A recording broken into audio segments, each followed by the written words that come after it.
So I've known John my entire life. I met him on a wonderful day, November 8th, 1991. I remember his birthday. I don't really remember it. I was kind of going through some stuff. So was Mom. I was a C-section. There's her reaction. There's her reaction. Yeah. There's a reason I have no little brothers after that one. I'm right here. All right, so John was nearly 5 years old at that time. Yeah, that's quite an age gap. And what's really cool though is that John and I, there's tons of bickering brothers out in this world, but John and I, we almost never had any serious disagreements. You know, but part of me, you know, I kind of live up to the fact that when a 12-year-old and a 7-year-old get into an argument, the only thing the 12-year-old's gonna lose is their dignity. You know, or maybe I prefer, you know, my favorite is just, I was the coolest little brother ever, you know? Yeah. Hey. But I have to admit, John, as an older brother, was pretty cool too. Aww. It's the last time I'm gonna compliment him. Okay, so we went to the same high school. And it was 5 years after. So there were no students that knew John when I went. But oh my God, all the faculty knew him. It was like uncanny. Every time they'd see my very long and cumbersome last name, they'd say, "Oh, are you related to a John Fritzsche?" Be like, "Yeah." And at first they'd kind of smile and be like, "Oh, that's so cool." And then they'd give the look of, "Oh, I know who you are." And you know, I was pretty new at the school, I didn't know anyone else, and you know, all the teachers would give me weird looks, and I'm like, man, what was he? You know, he was a kind of a celebrity in high school. He was the captain of the championship-winning basketball team.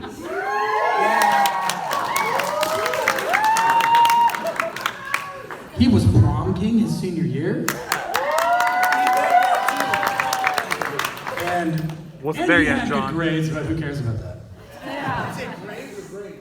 Let's go with both, actually. He did have good grades too for like one weekend. But you know, going through high school, and every time a new year would start, I'd see new teachers, I'd get the same thing. Oh, you're John's brother? Yeah, oh God, you are John's brother. And I'm sitting there thinking, I'm like, oh my God, what was John? You know, was he the Charlie Sheen of his high school? Oh my gosh. So, all right, I'll move on from some of his crazy youth to a little more recent history. So the first time that I got to meet John and Alicia without any other family present, I got to meet the real crazies that got married tonight. I was sitting there with Alicia, and she just got off a very long day of work. And she, like the classy lady that Alicia is, took a quick sip of wine and immediately frowned and was like, man, something's wrong, She's like, and then she held out the wine glass to me and said, Jimmy, something's off. Is my taste off? And I looked at her immediately and I just said, yeah, of course your taste is off. You're dating John. Now, after Alicia got over the sudden roast of, her man, she laughed pretty hard. And you know, I had a feeling right there that Alicia was someone special. Not gonna say I called it, but I had a feeling. That's all I'm gonna say. So, when I was coming up with this speech, I kind of toyed around with like, oh, what if I use like one word to define John? You know, and then I kind of thought that's really stupid and cliche. And then I realized, oh my God, I do have a word.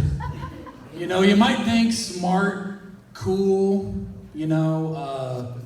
sometimes dashing, that's 2 words, you know. He's got his moments, but man, that hair though, he looked like Slamson. We actually have like a comparison photo that I want to. He looked like the Sacramento Kings mascot with a mane. Oh my God, yeah, Ryan Johnson has it. Okay, buy Ryan a beer and have him show you the photo. All right, that's all I'm gonna say. We'll create a Dropbox. So this one word that I was like really defines John. You know, could be cool, could could be smart, could be a number of things. And then I realized, stubborn. John, you're one of the most stubborn people I have ever met. So, if you've had a conversation with John in the past, I'm gonna be nice and say 2, but I think it's 3 years. You have not had his full attention. He's just sitting there playing Golf Clash. He's very stubborn, about playing the same virtual courses multiple times a day. And don't even get him started on the memes. And getting paid for it. You're getting paid for it too, But- right, Dad? He's also a very stubborn sleeper. It's pretty bad, He will sleep through a number of alarms to the point where he needs to have an alarm at 2:30 on a Saturday afternoon. Oh, that was him today.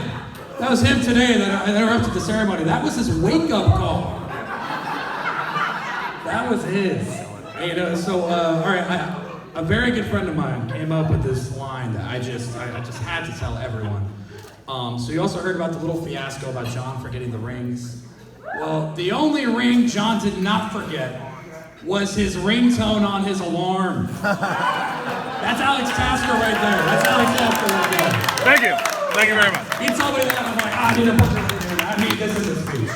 This is pretty impressive. The old mule. And another thing, so John is very stubborn about smoking cigarettes. Ooh. Yeah, boo him. Yeah, give him some booze, please. And I don't mean the alcoholic version of booze, I mean the boo. Okay.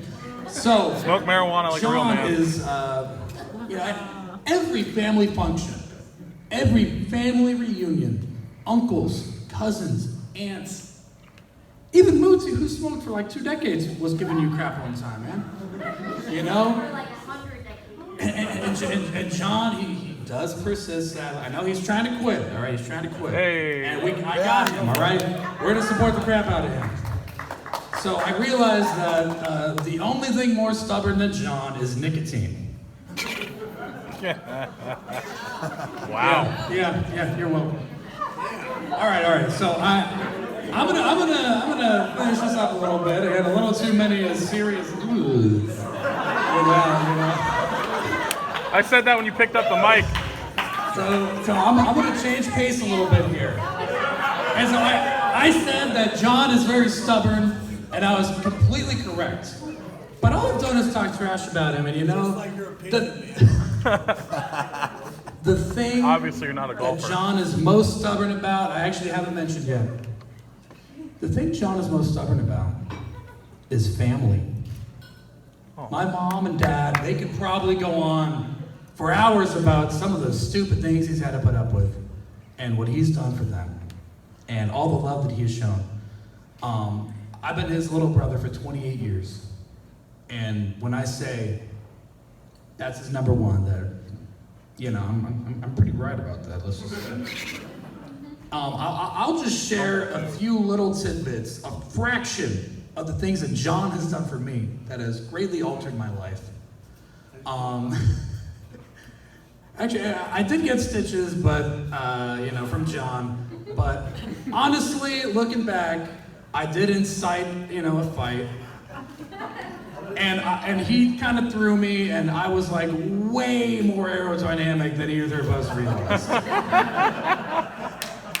It was, looking back though, it's pretty cool. So besides that part, I was trying to be nice to him here, but he just kind of anyways.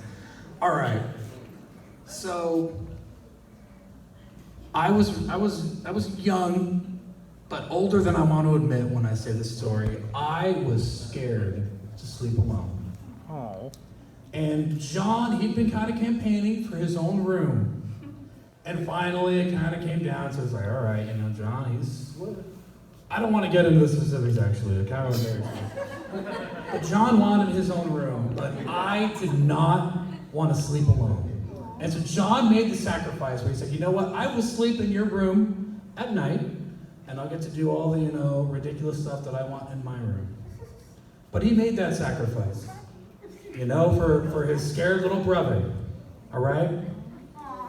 And then probably the biggest subject I struggled with in school was math. I can tell you, John is the best math teacher you got out there. He doesn't even teach math, but he could if he wanted. No one was so understanding and so patient with the roadblocks that really messed me up. Probably a little too much, you know. Algebra 1 3 times. Yeah, I got a little closer to John on the third one. But, and then speaking of roadblocks, actually, when I was learning to drive, my dad had finally had enough of the inevitable nervous wreck that was behind the steering wheel of his car, and I don't blame him. You know, I actually had trouble pulling out of the driveway. And then Mom took me up, and I think her gray hair count went up exponentially in about a week and a half. And I was completely helpless, and John stepped up.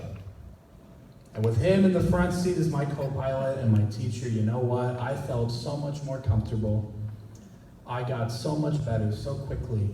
And he even took me to the DMV on the day I passed my driver's test. It's the kind of guy John is. And I was the oldest of my group of friends, so when I turned 21, no one else could go party with me. So John made the self-sacrifice. He rallied his friends, many of whom are still here today, and he gave me an epic 21st birthday night that I will never remember.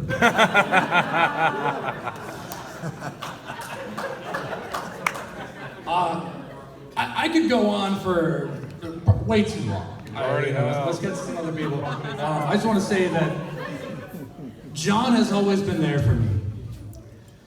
He is the finest man that I know, and to the Brosser House family, he is the perfect partner for Alicia. Oh.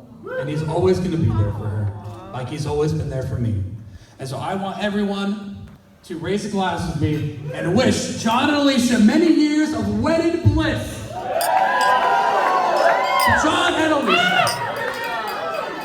Here.